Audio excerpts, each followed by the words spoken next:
Welcome back, Commanders. Today we're diving into a full review of the Undead army in Kings of War 4th edition. I've clocked dozens of games with this faction, testing multiple playstyles, from grind-heavy attrition builds to fast aggressive search setups. In this video, I'll break down what works, what doesn't, and how to get the most out of your Undead list in the current meta. In today's video, we're going to break the Undead down piece by piece. We'll start with the command orders, then move into the core units that form the backbone of the army. After that, we'll look at the specialist and support options, followed by the key characters that hold the whole force together. I'll also walk through the overall playstyle of the Undead in 4th edition, and wrap up with several sample lists I've used across my games. The Undead come with a set of faction mechanics that define exactly how they want to play on the table. First, you get army-wide life leech. This is huge. It means every combat you take helps you recover damage, letting your units grind far longer than most opponents expect. On top of that, a large portion of the army is shambling, which opens the door to powerful surge plays. Whether you're repositioning for a flank, correcting a bad angle, or forcing unexpected charges, surge is the engine that turns slow units into real threats. And of course, most Undead units are fearless. They don't waver, they either hold or they die. Against shooting heavy lists, this is a massive advantage. You don't lose turns to bad nerf rolls, and your battle line keeps advancing, no matter how much chip damage you take. The Undead come with some very real drawbacks, and if you ignore them, the army will punish you for it. First, the units are expensive. Almost everything in the roster is costed around durability and grind potential. That means every loss hurts, and trading down is catastrophic. You don't have the luxury of throwing units away to fix mistakes. Second, your mobility is extremely limited. Shambling is powerful when paired with Surge, but it also means you're locked out of Underdouble. You can't redeploy quickly, you can't rotate to new threats, and if your battle line is out of position, you simply have to live with it. Opponents who understand spacing can exploit this brutally. And finally, the Theorycraft trap. On paper, Undead look like a pure grind army. In practice, they're not. The faction doesn't win by sitting still and absorbing hits. If you try to play them like a wall, you'll get outmaneuvered and outscored. The army needs active positioning, layered threats, and precise search timing to function. The army comes with 2 command orders, fairly standard for factions that haven't received the dedicated expansion book yet. They're limited, but they do shape how the Undead operate on the table. So let's break them down and look at what they actually offer in practice. The first command order available to the Undead is Raise the Dead. This one enhances your life leech, giving you +N life leech based on the number of successful rolls of 3+ on the command roll. In a game where healing is extremely limited, this is a valuable tool. It lets your units push their survivability even further, especially in prolonged melee engagements where hitting life leech 3 or 4 can completely swing the grind in your favor. However, there are 2 major drawbacks. The first is that it only works on units with the Decaying Horde trait, which significantly limits where you can apply it. And second, it's not the most reliable form of healing. You need a strong command roll, and you still need to deal damage for the life leech to matter. The second command order is Dance of Death, and this one is deceptively powerful. On a 4+, the unit simply loses shambling for the turn. No restrictions, no special conditions. Any unit in the army can benefit from it. And because the roll is relatively easy to land, you can rely on it far more consistently than most command-based effects. Mobility is king in Kings of War, and Dance of Death gives the Undead something they normally lack: the ability to reposition, redeploy, or pressure objectives without being chained to search angles. It opens up lines of play that your opponent may not be prepared for, especially when used at key moments to break the usual expectations of how Undead move. The only limitation is that it doesn't help units that aren't shambling to begin with, but that's hardly a drawback. We start with the core choices in the Undead roster, the first being the Skeleton Warriors. On paper, they look unassuming, but they're one of the most efficient unlock providers in the faction. For their cost, you're getting a surprisingly durable profile, with defense 4+ baked in, which is excellent value at this price point. They also have access to phalanx and additional attacks for very cheap, giving you flexible loadouts depending on what your list needs. But offensively, they're not here to impress anyone as they hit on 5+. Their output is low, and they're not going to win fights on their own. Their real purpose is to hold the line, absorb charges, and set up your second wave. They take the hit, they survive just long enough, and then they withdraw to let your real hammer units finish the job. Next up are the skeleton archers, and unfortunately this unit is not great. In theory, you could argue they have a role, plinking wounds off chaff, finishing off damaged units, or contributing a bit of range pressure. But in practice, the output is so low that the points are almost always better spent elsewhere. Next, we move on to the zombies, and these are one of the best value unlocks in the entire Undead roster. The zombie horde at just 110 points is incredibly efficient for what it gives you. Cheap unlocks, board presence, and a massive footprint that forces your opponent to respect the space it occupies. The regiments, however, don't offer much. They count as auxiliary, so they don't help with unlocks, and they don't bring any meaningful utility. If you're taking zombies, you're almost always looking at the horde. But even the horde comes with a clear weakness. Nerf 22. For a unit with no defensive stats and no meaningful combat output, that's fragile. You need a plan when you put 110 points on the table, because if you throw them away carelessly, they disappear fast. Functionally, the zombie horde fills the same battlefield role as the skeleton horde. Hold the line, absorb charges, and then withdraw to set up your second wave. They're not here to kill anything, they're here to buy you time and shape the engagement. They can also be upgraded to Legion that has a solid nerf 28 for just 30 points by taking a Goreblight. Next up are the Ghouls.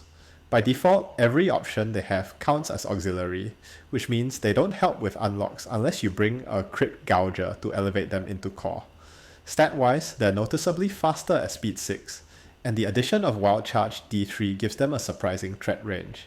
They also bring a solid number of attacks, decent nerf, and a fair price point.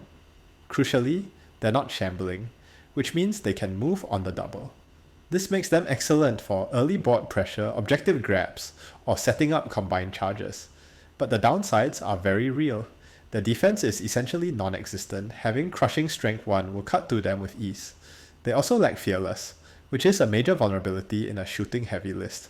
A single bad nerf roll can take them out of the game before they contribute anything. They do have the Flesh Feast trait, but it doesn't interact with the faction's command orders for Life Leech. The primary use of the Ghouls is to use them as fast support pieces. Move in fast, help set up combined charges, and take key positions or objectives. Now we come to the Revenant Cavalry, and unfortunately 4th edition has not been kind to them. In 3rd edition, this unit had access to the Horde option, a massive footprint with a terrifying volume of attacks. That profile gave them real hitting power and a clear battlefield role. But in 4th edition, that option is gone, and with it most of their offensive identity. The situation is made worse by the global changes to Thunderous Charge. Losing all of your Thunderous Charge when hindered is a brutal nerf, and Revenant Cavalry feel this more than most. They already hit on 4+, so once they're hindered, their damage output collapses entirely. You're paying for a hammer unit that simply doesn't hit like one. That said, the Revenant Cavalry aren't completely without purpose. Even a single regiment positioned on a flank forces your opponent to respect the threat. If they ignore it, they risk taking a charge they absolutely do not want to receive. So while the unit's raw damage has dropped, its psychological pressure on the battlefield remains relevant. The troop option also has a place. With a naturally high defense, they function as premium chaff, durable enough to survive light fire, cheap enough to throw away, and fast enough to get in the way at the right moment. In an army that often struggles to field fast, resilient blockers, this alone gives them a niche. Overall, the Revenant Cavalry have shifted from being a legitimate hammer unit to a more supportive role. Their primary function now is to threaten charges and act as high defense chaff, shaping your opponent's movement rather than delivering decisive blows themselves. The final core unit to cover is the Revenant Infantry, and these are the true anvil units of the Undead roster. They come with defense 5+, which immediately sets them apart from the other core choices. They're built to stand their ground and absorb punishment far better than skeletons or zombies. The Horde option is particularly notable. You're getting 25 attacks, and nerf 25, which is a very respectable stat line. The downside is the price. 215 points is a significant investment, and you need to make sure they're contributing meaningfully to your battle plan. The regiment, on the other hand, is much cheaper at 135 points. It only brings 12 attacks, but the nerf 17 at that price point is excellent. As a cheap, durable core unlock, the regiment is one of the most efficient defensive units in the faction. Offensively though, Revenants are limited. They hit on 4+, and they don't have any innate offensive abilities. They're not here to kill things. They're here to hold the line, anchor your formation, and buy time for your hammer units to get into position. Where Revenants become genuinely threatening is when you start layering buffs. A Revenant King provides a rallying, pushing their nerve even higher. They can benefit from the faction command order to spike their life leech up to 4, making them incredibly difficult to shift in a grind. And they synergize well with Ziunok, whose fireball heals give them even more staying power. We now move on to our first specialist unit, the Wraiths, and I'll be honest, this is one of my personal favorites in the entire Undead roster. They bring an exceptional defensive profile with defense 6+, and they come loaded with useful abilities. Crushing Strength 1, Strider, and Fly. That combination alone makes them one of the most versatile tools in the faction. A regiment of Wraiths can absorb most single charges without folding, and if the attacker is hindered, they become even harder to shift. My primary play pattern with them is simple but brutally effective. Park them in difficult terrain, usually a forest, or even behind it when facing fast armies. From there, you use Surge to launch unexpected flank charges, punishing opponents who misjudge their angles or threat range. But they're not without weaknesses. Their speed 7 is good, but not exceptional for a flying unit, and their offensive output is limited. With only 12 attacks, they rely heavily on Bane Chant to make their damage meaningful. Without support, they can struggle to finish units on their own. In practice, their roles are very clear. Regiments act as a durable, flexible multi-tool, able to block, threaten, reposition, and countercharge with precision. Troops, on the other hand, are some of the best high defense chaff in the entire game. They're fast, they're tough, and they force your opponent to commit real resources to remove them. Next on the specialist roster are the Soul Reaver Infantry, and these are the definition of a Glass Hammer elite unit. Offensively, they're extremely impressive. 15 attacks on the troop, 20 on the regiment, with Crushing Strength 1, Vicious and Life Leech 2 built in. The regiment even comes with a solid Nerve 17, giving it enough staying power to survive a counterpunch if positioned well. But the unit comes with several significant drawbacks. First, they cannot benefit from command orders, which immediately limits their synergy with the rest of the faction. Second, the Undead roster doesn't offer them any meaningful support. No dedicated buffs, no special interactions, nothing to elevate their output beyond raw stats. Because they are only Crushing Strength 1, they are heavily reliant on Bane Chant to deal with high defense opponents. The alternative is to take Brew of Strength, but that's a costly artifact, and it inflates an already expensive unit. On top of that, they're not fearless, which makes them extremely vulnerable to shooting. A single spike can waver them and shut down their offensive potential entirely. The troop option is attractive for its compact footprint and high offensive output, but it competes for the very limited specialist slots. Primary use, Soul Reaver Infantry excel as a second wave hammer.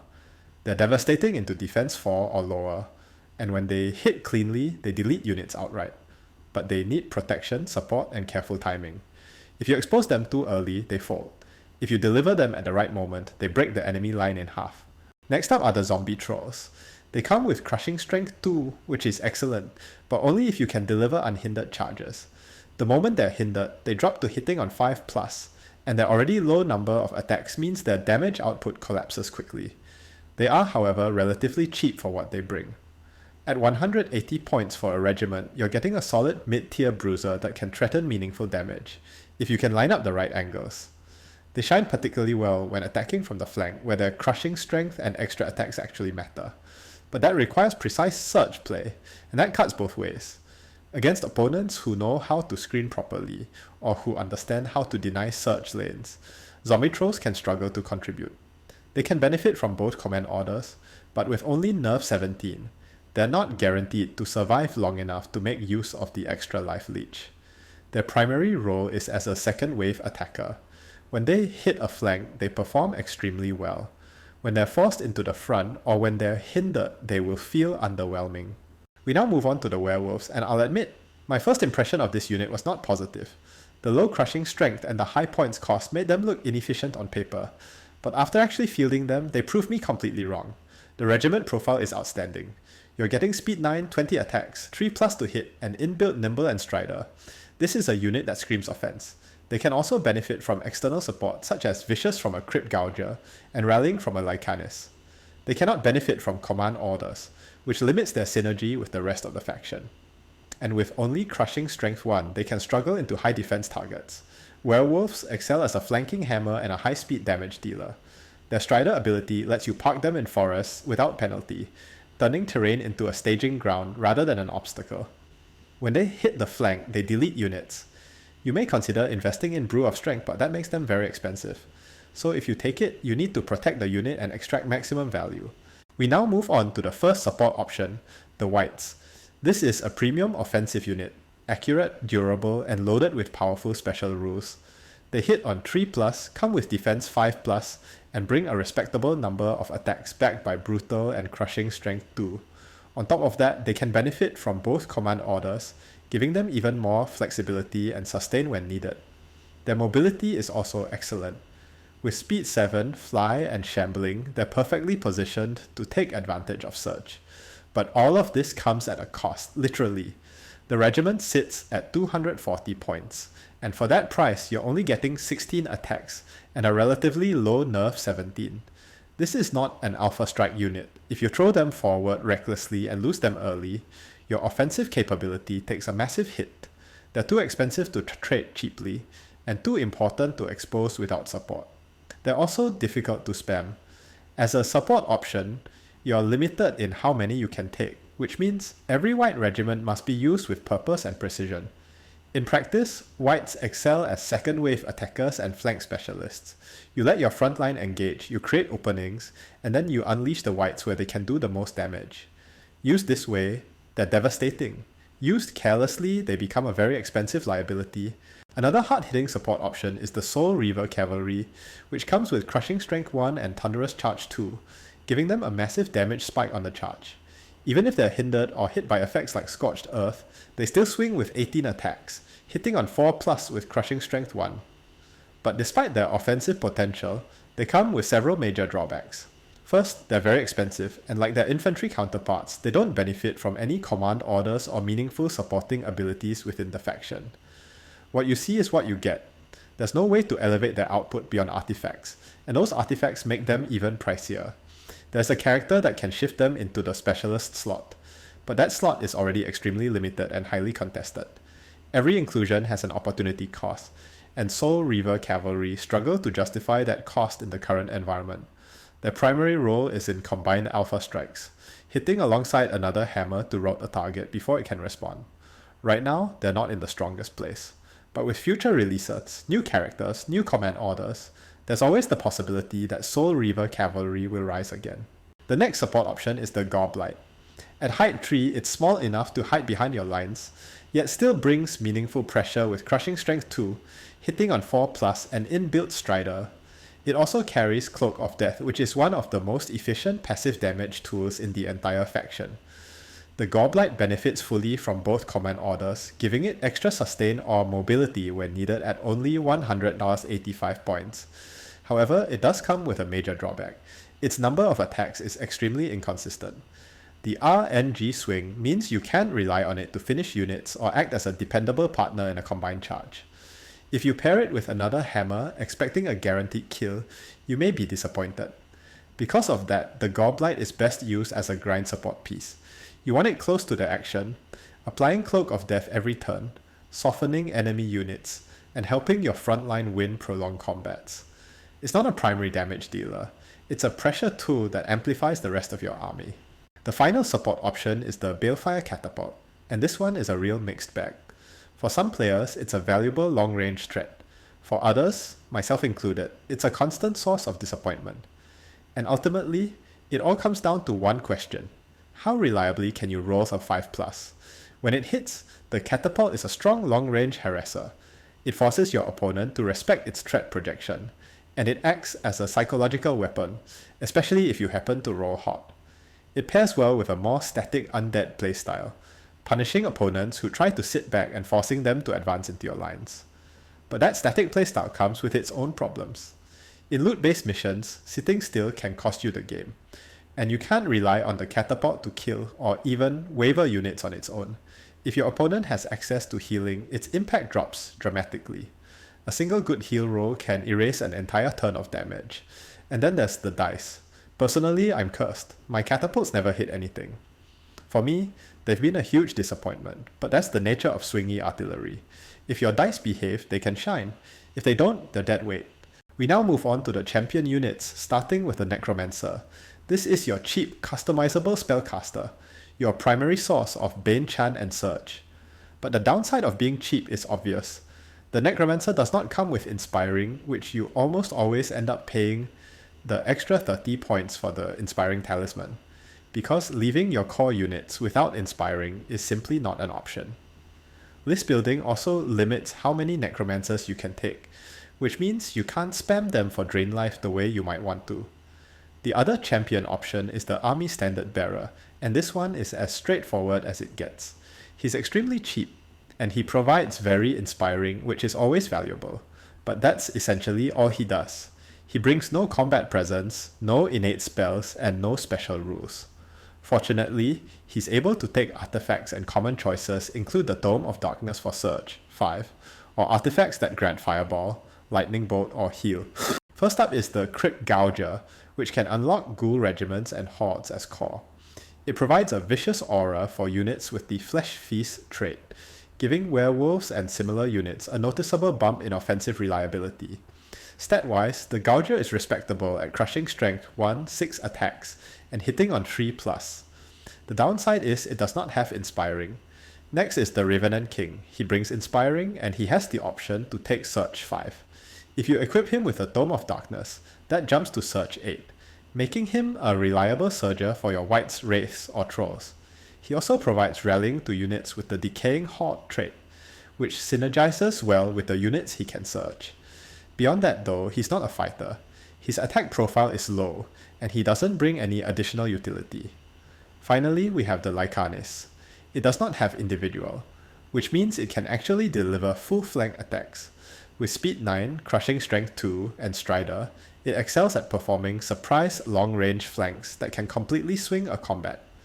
It also brings Inspiring, and provides rallying to units with the Flesh Feast trait, giving Ghouls and Werewolves additional staying power. With 5 attacks, it's not a primary hammer, but it's fast, disruptive, and extremely good at punishing exposed angles. We begin the Warlord section with the unique character Ziunok Iceblood. He comes with Fireball 5, Surge 8, and Elite on all his spells. He also carries a unique ability that converts the damage from his Fireball into healing for Decaying Horde units within 12 inches.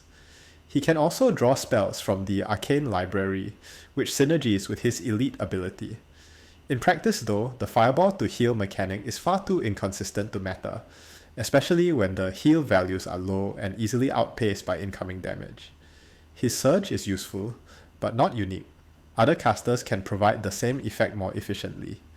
And outside of his spellcasting, he brings no combat presence, no aura support, and no meaningful battlefield control. For me personally, Ziunok has been underwhelming in almost every game. His output is unreliable, his healing is negligible, and his presence rarely changes the flow of battle.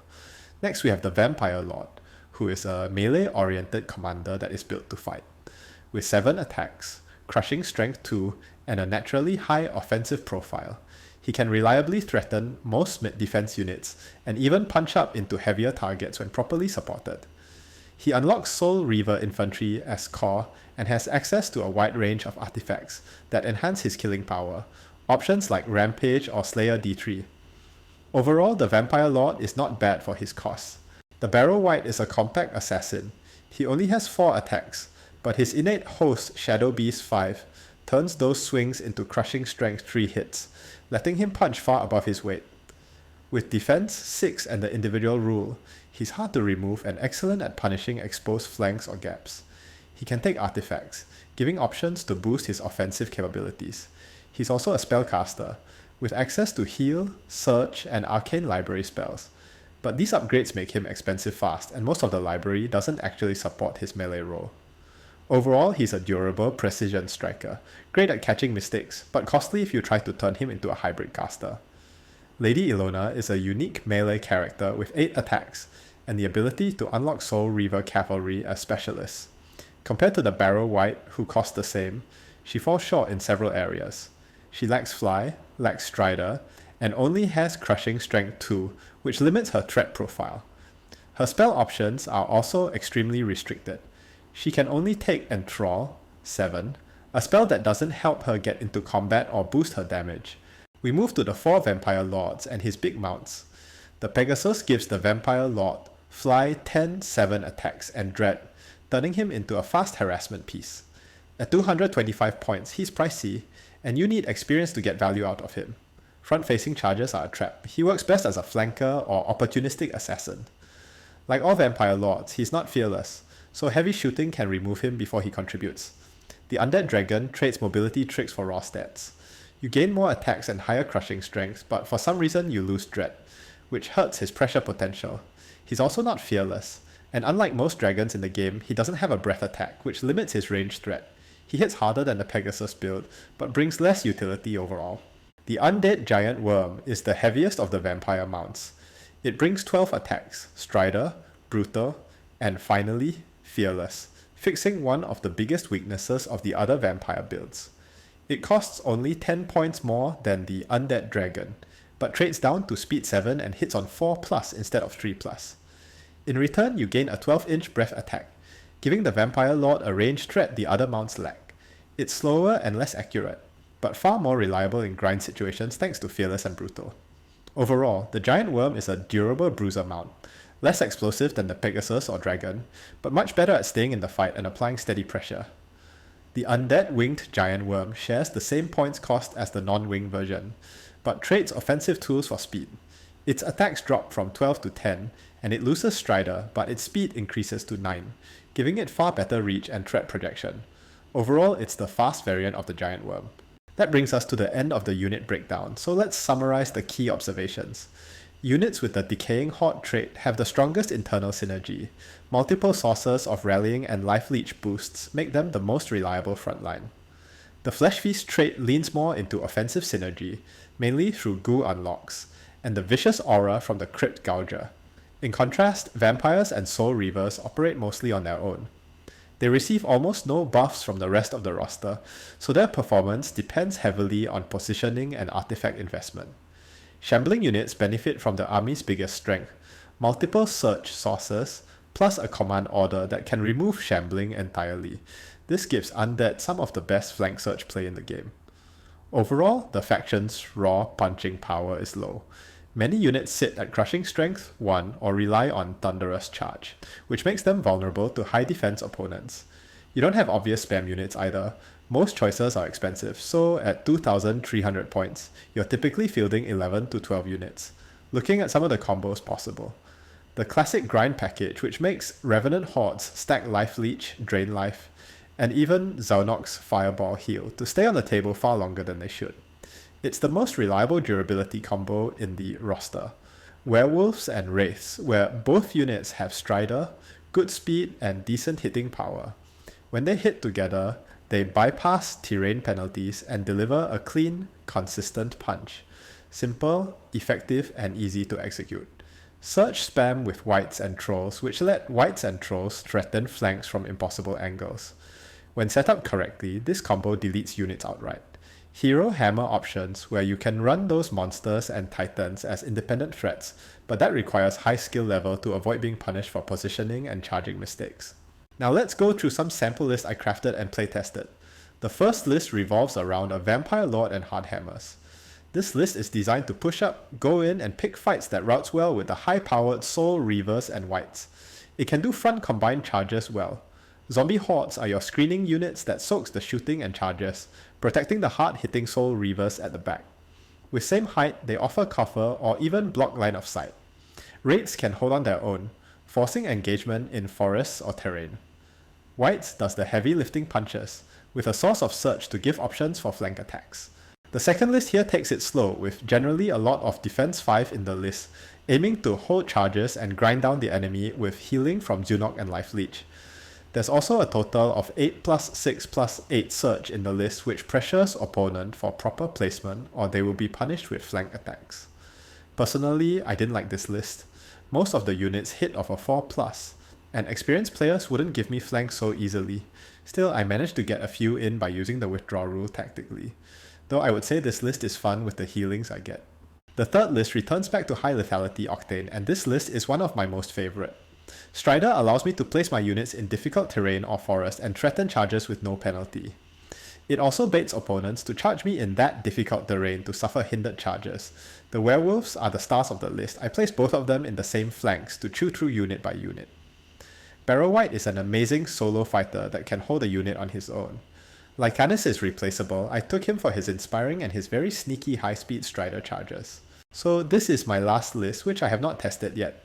It tries to further optimize the third list by making use of the Strider units.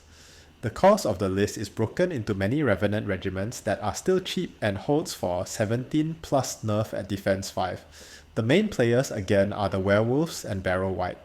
Crypt Gouger is added in for the vicious aura, and the Necromancer now holds Host Shadow Beast 8, which can boost the Crypt Gouger attacks. To address the lack of Surge and Inspiring, I have taken the cheap army standard bearer with Tome of Darkness for at least one source of Surge and Inspiring. I also took Axe of the Giant Slayer on the Barrow Wight instead, as I found him almost always charging big monsters to hold them in place. Overall, I'd rate the Undead as a 3 out of 5 for new players. The army has a medium learning curve, easy enough to start but extremely punishing if you miss position. Once mastered though, it becomes a very dangerous faction with strong control tools and powerful combined arms plays. In terms of power, the faction sits at a solid 3 out of 5.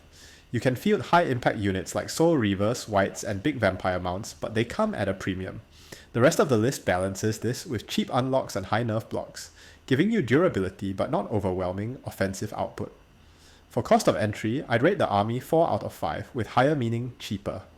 The Mega Army and Army Box are excellent value. They give you a huge chunk of the roster right away. After that, you only need to top up with a few specialist units. The only caution is that Mantic's Undead range is very old, and some kits may be replaced in the future. Several models are also discontinued, so you may need to source alternatives. In short, Undead is a faction with strong internal synergy, a rewarding skill ceiling, and a surprisingly affordable entry point. Just be ready to work around an aging model line and a roster that relies more on precision than raw power. Thanks for sticking with me through the whole video. If you've got any thoughts or questions, drop them in the comments below, or join the discussion in the Kings of War Fanatics Facebook group. I intend to make more videos like this in the future, including battle reports and army reviews. I really appreciate your support, and I'll see you soon in the next video.